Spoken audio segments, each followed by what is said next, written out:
So the first tip I have for you guys today is practicing map awareness.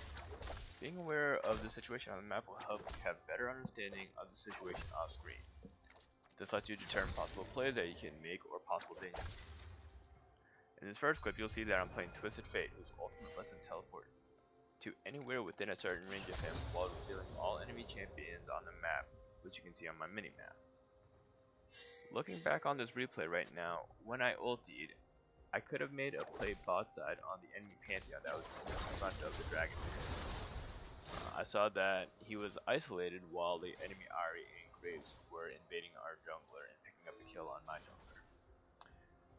I was more focused on top side, looking for a TP play top side, which I do commit to and end up picking up a kill for our Jax.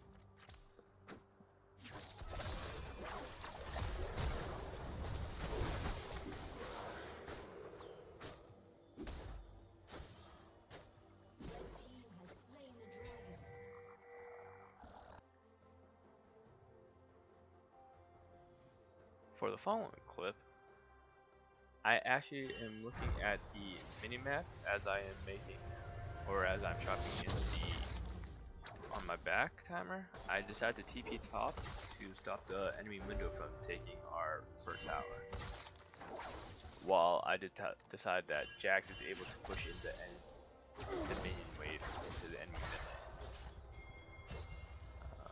I'm playing this passively as I am expecting me and Jax to go back to our respective lanes.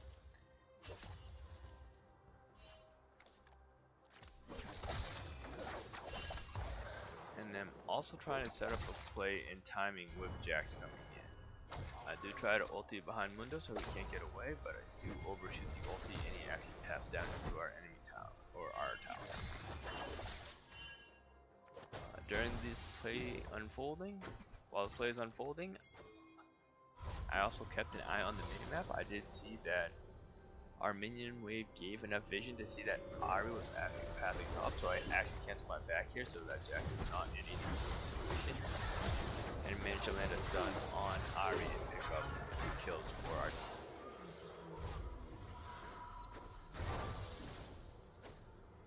For the last clip, to demonstrate how important map awareness is, I'm going to actually be pushing into the enemy tower with my minion wave after I pick up a kill on Ahri.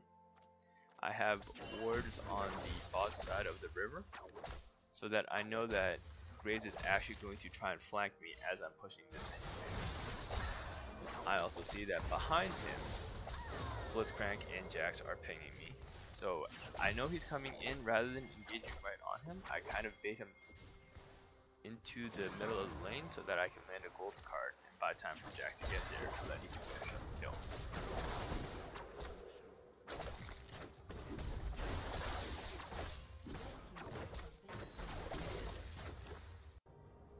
The next step we have for you is knowing how to position and play around your champion's individual power spikes. If you're out of position during laning phase, or at all, you might eat more damage than you're expecting, giving your opponent potential kill pressures, or just a straight kill up that they should not have. Positioning is very important to avoid these situations. On the reverse side, if you are also on your power spike, you would position aggressively to force your opponent to lose resources, or actually pick up a kill on your opponent. My champion here is Syndro, who typically will not have great kill pressure early on. She has to hit either an item spike or her level 6 spike to be able to have kill pressure on the enemy laner. I'm laning against Azir, who needs items to be able to finish off opponents. Because I know that this is a late game scaling matchup, I actually start a call here, which is not something that I would suggest for people that are inexperienced. The reason I start the call here is because I want to get more gold and hit my item breakpoints so that I can snowball the game to a point where they cannot catch up or contest me. So if you see here, I'm just focusing mainly on the CS. I did land that harass on Azir but I want to be able to take an early back because I have TP, so that when I hit 6, I will have enough pressure to kill the enemy mid laner.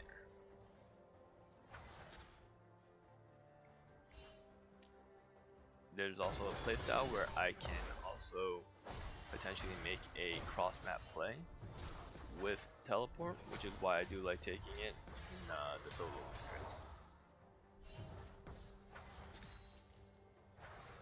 So as you see here, Azir is winning the trade on me, but I'm still not in any pressure of getting killed. I'm just trying to get more gold so that when I back, because I'm looking for an early back with this TP,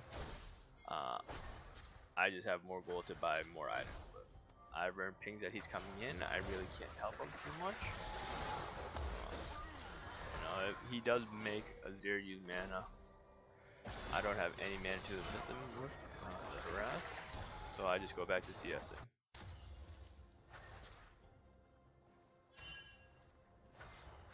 So right now Azir also does not have any mana to go keep up any harass with, so we're just both basically farming with our auto attacks.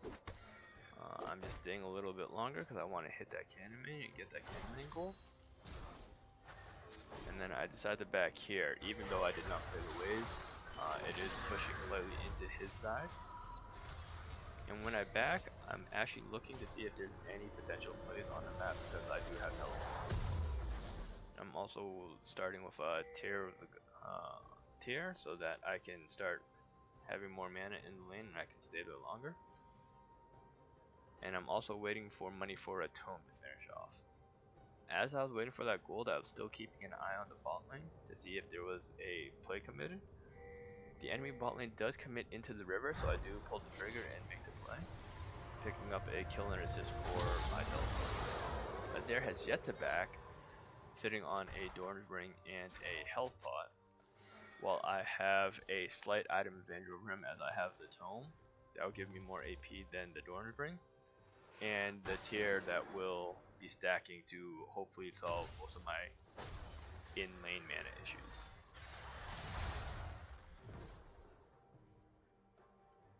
So at this point, on this instance of being in lane, I should expect to hit level 6. So now I'm trying to harass him and soften him up so that if I can potentially hit him with my other power spike, which is my ultimate, which is a giant burst damage ability, I can try and get a kill on him. So you see here, I see Maokai's on my bot side. I'm trying to position on the top side of the map so that Azir is listening to Maokai and we can hopefully pick up a kill on him. Maokai was a little slow on the engage, so I do get chunked out. I do have to back off, especially when he shows up. And at this point I am level 6, so I'm trying to look for the play, as Azir is also very low.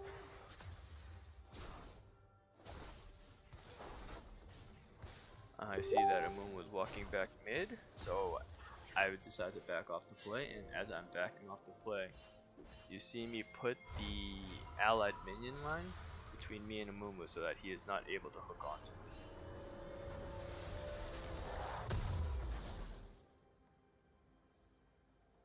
Once I back again, I'm looking to play aggressively. As I do finish another spike, I hit my Hex Tech item along with my Dark Seal to give me an additional burst on my abilities. So now I'm going to actually play aggressively. I'm going to try and pick up a kill on Azir at this point, as I do have my ulti. The same situation where Maokai was on the bot side river will happen again, this time with my jungler. So I'm going to actually position on the top side to try and force Azir to hopefully path bot into my jungler. If he paths bot, he just gets CC'd and loses. I eat a chunk here, I mistimed it as I thought Ivor was going to get this fight sooner than he did. I do end up flashing to follow flash the Azir to get the ulti off. If I timed that better, Ivor hopefully would have been able to CC him, and then we CC lock him. I don't have to burn flash. I'll still take that trade as it is worth it, and I'm trying to now snowball as I'm on my champion's power spike. I'm hoping to run away with the game so that they're never able to, deal with the pressure that I'm going to have. And there comes back to lane, I land a stun, I'm back now. And off of this back, I'm going to play very aggressive. Because I'm at my spike, he doesn't have any kill pressure on me, but I have a lot of kill pressure on him, as we'll see.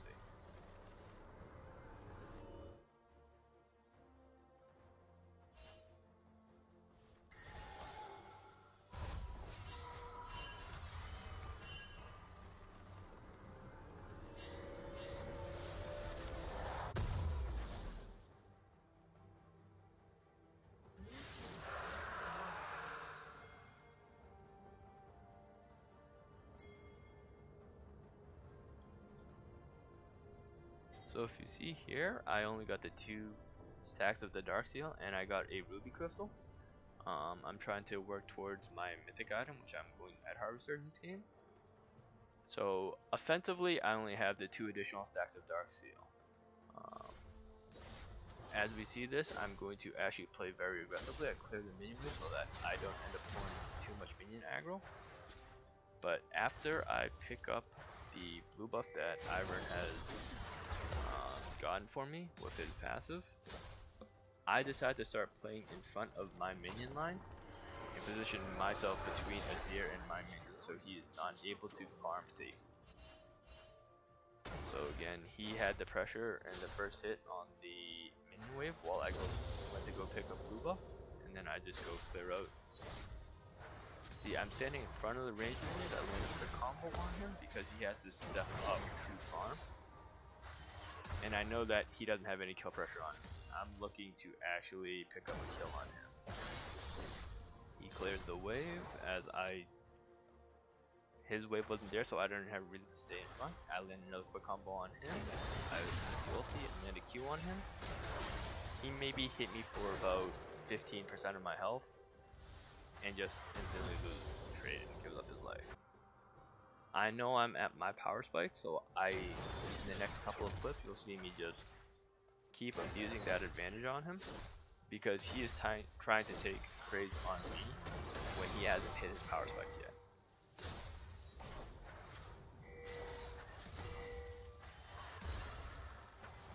So again, he comes up to try to CS. I just landed a quick combo on him. I even walk up with the auto attack.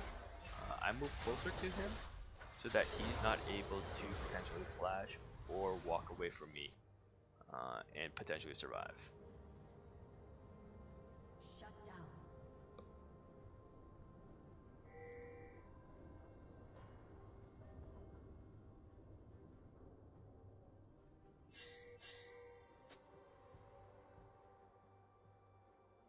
So now, at this point, I have my completed mythic item.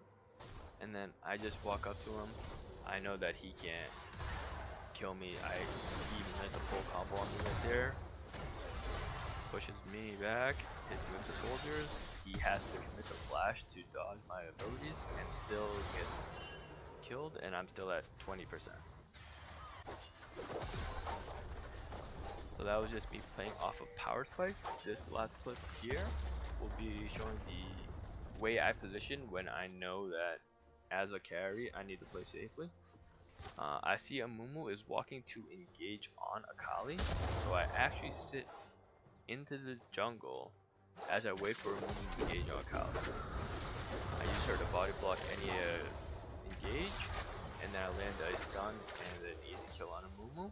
I see that Urgot and Ashe are actually walking up, and I wait to see if they engage on Akali again. She gets arrowed. I position upwards so that I can land a double stun and drop their engage for the allied Akali. While stunning Urgot and Ashe, we also end up picking up a kill on Urgot and you because of that.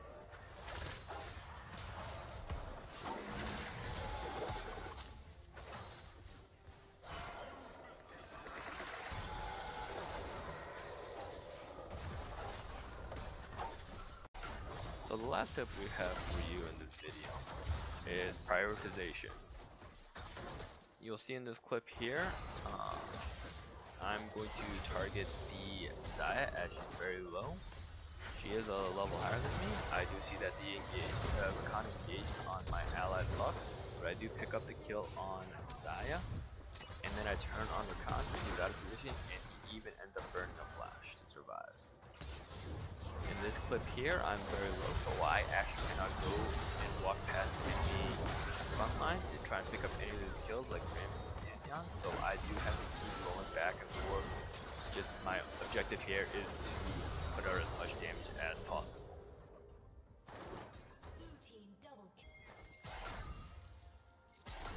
For this clip right here, and this will be the final clip of the video, you will see me, Sejuani, and Lux will start up the dragon. I do not have much mana, so I am basically relying all on auto attack here. Zaya will walk up to try and contest, where we actually all turn on the Zaya because we don't want to give her any kill that she's very far behind. And then as we finish off Zaya, Rakan and Rammus chase down Lux. Our only objective here was the dragon, which means that Sejuani prioritized focus. Lux does end up going down, but we pick up the objective that we wanted and get out. To review, the tips in the video today are map awareness, playing around your champion's power spikes and your champion position, and prioritizing the objective in any situation. We will have more in-depth videos later on about other subjects, such as macro, CS guides, along with individual champion guides as a starting point for people that are trying to learn new champions. If you enjoyed the video, please give us a like and subscribe. Thank you, and have a good day.